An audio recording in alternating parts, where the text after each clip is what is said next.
వడ్డించేవాడు మనవాడైతే కడబంతిలో కూర్చున్నా కడుపు నిండుతుంది అన్న నానుడి గీతం విద్యాసంస్థల అధినేత భరత్కు సరిగ్గా సూట్ అవుతుంది. గీతం యూనివర్సిటీ అక్రమాలు, భూకబ్జాలపై దుమారం రేగిన బాబు అన్కో విశాఖ ఎన్డీఏ కూటమి పార్లమెంటు అభ్యర్థి భరత్ను బరిలోకి తిప్పారు. విశాఖ ఎంపీ సీటును ఆశించి గ్రౌండ్ వర్క్ చేసుకున్న బీజేపీ ఎంపీ జీవీఎల్ మొండిచేయి చూపారు. విశాఖ పార్లమెంటు నుంచి కూటమి ఉమ్మడి అభ్యర్థిగా గీతం విద్యాసంస్థల అధినేత మతుకుమిల్లి భరత్ను తెలుగుదేశం పార్టీ ప్రకటించింది. విశాఖ పార్లమెంటు స్థానంపై మొదటి నుంచి బీజేపీ ఎంపీ జీవీఎల్ నరసింహారావు కోటి ఆశలు పెట్టుకున్నారు. ఖచ్చితంగా సీటు వస్తుందని భావించారు. చంద్రబాబు, బీజేపీ రాష్ట్ర అధ్యక్షురాలు పురంధేశ్వరి సహకారంతో బీజేపీ నేతలు ఒత్తిడి తెచ్చిన చివరకు భరత్ను విశాఖ ఎంపీ అభ్యర్థిగా ఫైనల్ చేశారు. గీతం విద్యాసంస్థలపై పలు ఆరోపణలు ఉన్నాయి. సుమారు 40 ఎకరాల ప్రభుత్వ భూమిని ఆక్రమించుకొని విద్యాసంస్థలను నడుపుతూ నిబంధనలకు విరుద్ధంగా వ్యవహరిస్తున్నారన్న ఆరోపణలు ఉన్నాయి.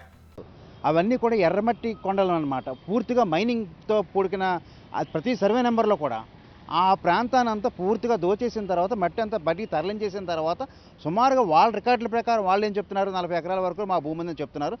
మళ్ళీ మన కలెక్టర్ గారు, విశాఖ కలెక్టర్ గారు మళ్ళీ నోటీసులు ఇచ్చిన తర్వాత కొన్ని ఎన్క్రోచ్మెంట్స్ కట్ చేసిన తర్వాత, పడేసిన తర్వాత, పడగొట్టిన తర్వాత నోటీసులు ఇంకా ఇప్పటికీ కూడా వేలాడుతూ ఉన్నాయి. రెగ్యులరైజ్ చేసుకోమంటే వాళ్ళు ముందుకు రాలా.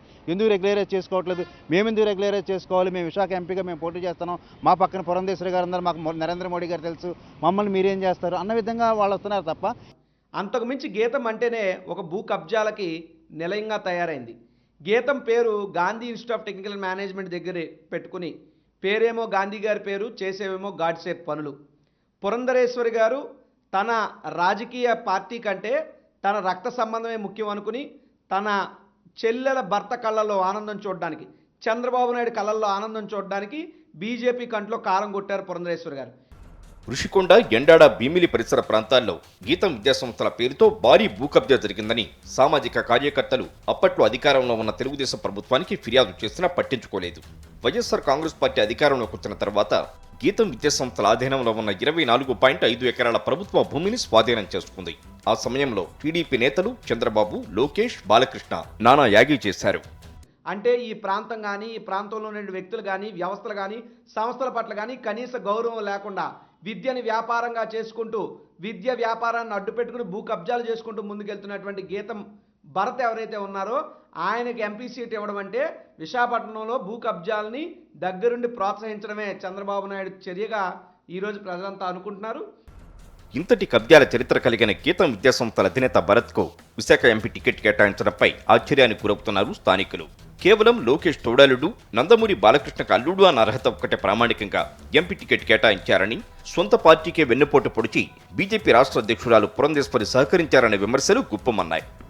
భరత్ గారికి ఉన్న వాల్యూ ఏమీ లేదు. ఆయన ప్రజా స్వచ్ఛందం కోసం రావట్లేదు. ఆయన ఆస్తులు కాపాడుకోవడం కోసం, వాళ్ళ కాలేజీలు కాపాడుకోవడం కోసం వస్తున్నారు తప్ప ఏ ఒక్కరోజు కూడా ఇక్కడ గాజువాకలా కానీ, స్టీల్ ప్లాంట్కి సంబంధించి కానీ, ప్రత్యేక హోదాకు సంబంధించి కానీ, విభజన బిల్లుల హామీల కోసం ఏ ఒక్కరోజు సభ కానీ సమావేశం పెట్టింది ఏమీ లేదు.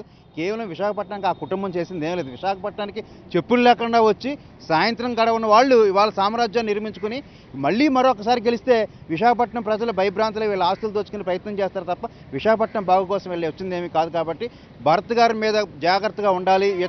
ఇలాంటి వ్యక్తులు పార్లమెంటు పంపితే విశాఖపట్నం నాశనం అవుతుందని చెప్పి తెలియజేసుకుంటా ఉన్నాను.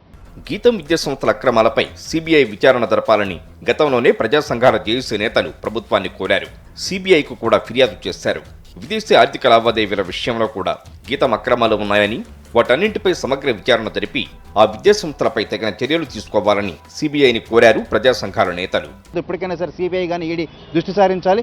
ఎందుకు నోటీసులు ఇవ్వట్లేదు, ఎందుకు చెక్ చేయట్లేదో, ఎందుకు వెరిఫై చేయట్లేదు, కేవలం ప్రతిపక్ష పార్టీలను ఇతర ప్రాంతాల్లో వేధిస్తూ ఉన్నారు తప్ప మోడీ గారు కండువా కప్పుకుంటే, మోడీ గారు కూటమిలో ఉంటే వీళ్ళు ఎవరు పరిశీలన చేయరా, వీళ్ళ మీద ఎంక్వైరీ చేయరా, వీళ్ళ మీద నోటీసులు ఇవ్వరా, అసలు కనీసం కోర్టుకు పిలిపించే ప్రయత్నం చేయరా, విద్యార్థుల భవిష్యత్తు ఆడుకుంటారన్నదే మా ప్రధానమైన ఆందోళన. కాబట్టి ఇప్పటికైనా గీతం యూనివర్సిటీ మీద ప్రక్షాళన చేసి న్యాయం జరిపించాలని చెప్పి మేము కోరుతా ఉన్నాం. భూ కబ్జాలు, ఆక్రమణలు, అక్రమాలు చేస్తున్న గీతం విద్యాసంస్థల అధినేతకు విశాఖ ఎంపీ టికెట్ కేటాయించడంపై సర్వత్రా విమర్శలు వ్యక్తమవుతున్నాయి.